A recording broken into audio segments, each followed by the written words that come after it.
Welcome back to another episode on Bridal Styles 101. And today, welcome back, Jimmy. Hi. Hi. Today, Jimmy, we will be talking about for our episode 8 for Bridal Styles. It will be our collection for 2018, Floraison. To know more about the wedding gown trends back in 2018, you can refer to the episode 7. So, of course, we'll cut it short today and we will talk more about what actually inspired Floraison. Okay, the reason we do the Floraison because that time when we do the sample shoots and when we're designing the process for the collections is around almost spring.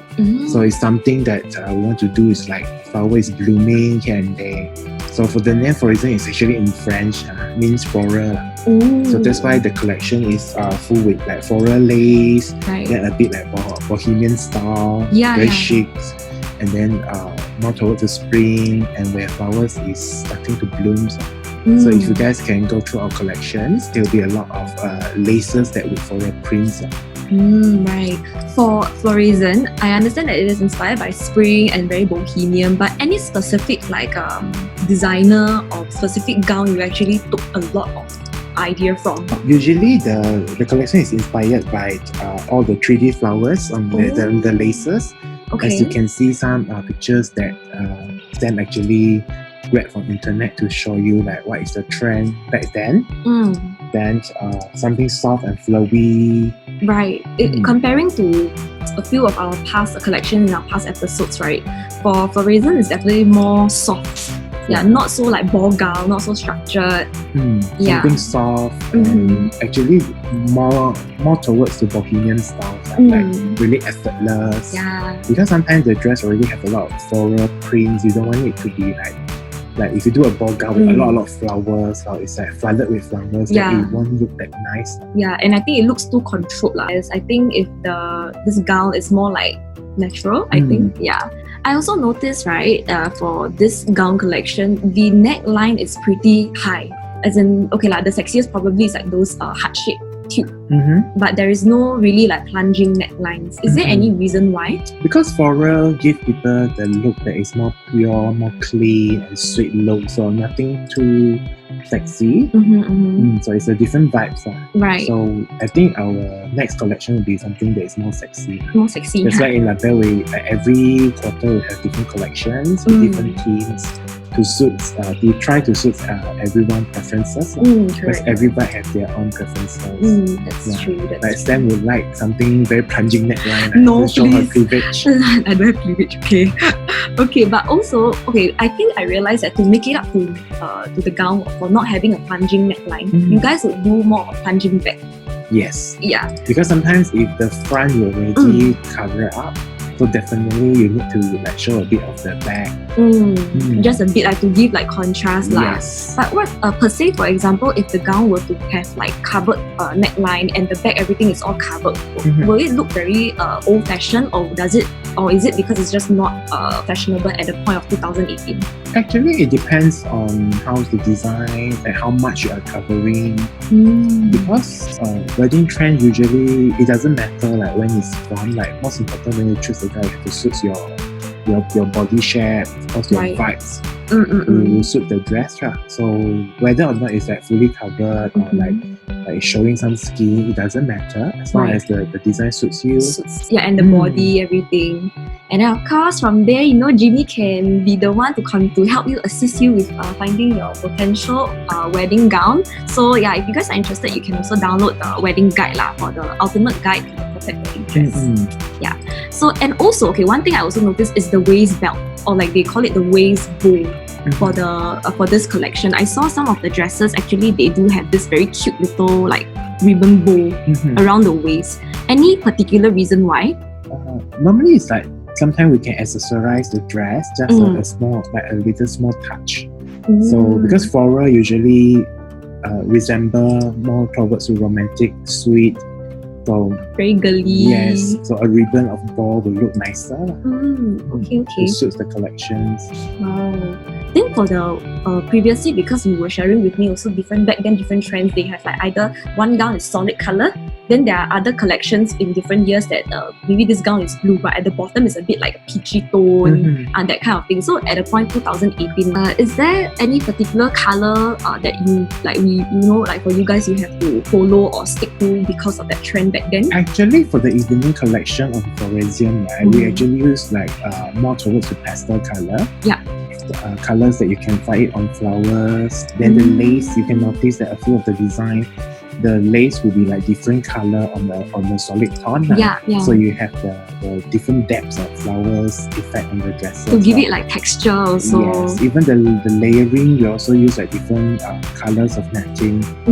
Because we design our own dresses. Right. That's why uniquely we will layer like different layers and different colors of tools to create a more unique collection. That's something that you cannot find outside because it's our own in-house design. Yeah. So how was the process for this to design this gown? Was it very challenging? How long did you take to complete this whole thing? I think the whole design teams took about like as usual 2 to 3 months time to finish each collections. For this collection, I think is not that challenging. The design process is fun because we can put a lot of like colors, like different shade and tones on the dresses instead of the usual like one tone for each dresses.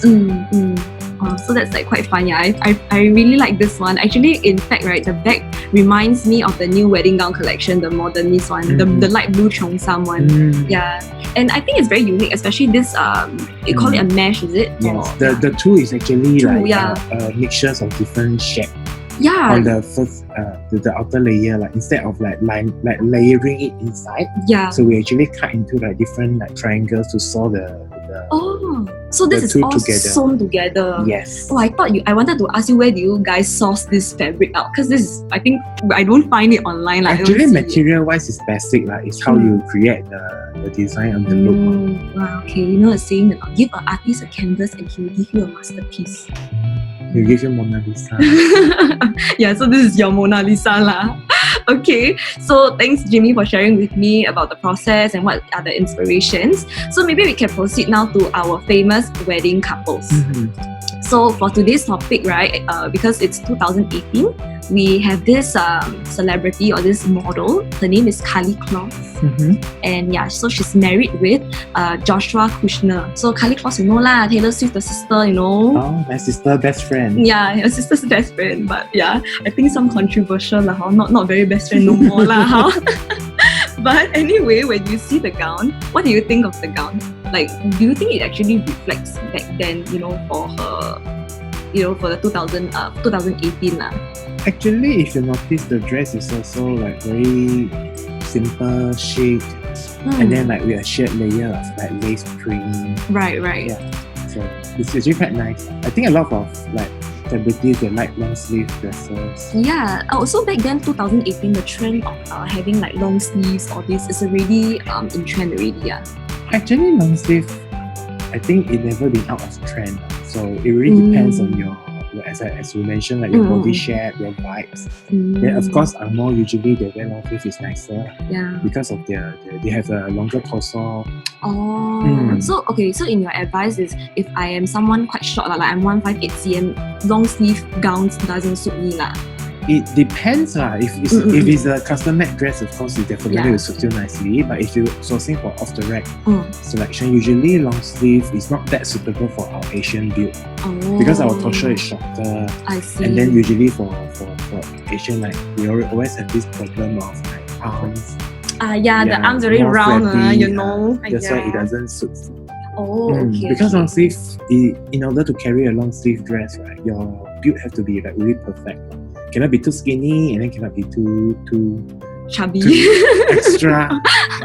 Okay. Then it will look nicer, like, because if the sleeve is too extra, right, then it will seem like that your meat is being squeezed out. It's wrapped out in the sleeve. And if it's too loose, right, it seems like you're too skinny, so it doesn't look nice. It looks very like sloppy like that. Yes. So the sleeve is a challenging thing. No wonder. Okay. To make sure it looks nice. Right. Then also for this photo, if you saw Jimmy, this is like I think it's like a kind of a pre-wedding shoot or some kind of gathering, or this could be her second gown. I think it really resembles that back then, the bohemian kind of trend. Yeah, her off-shoulder. And this gown doesn't look very long also. Yeah, I think this is something like a tea-length dress. Oh. So with the full lace and very bohemian look. Yeah, so I think we're coming to an end of this video already. Maybe before we end this video, we can share that actually recently Modernist, our gown collection has been launched. Yeah, so if you guys have a specific request, you want to see Jimmy to know more about gowns, you can always hit us up and we can contact you lah. So thank you so much for watching, guys. Thank you. Thank you. Bye-bye. Bye.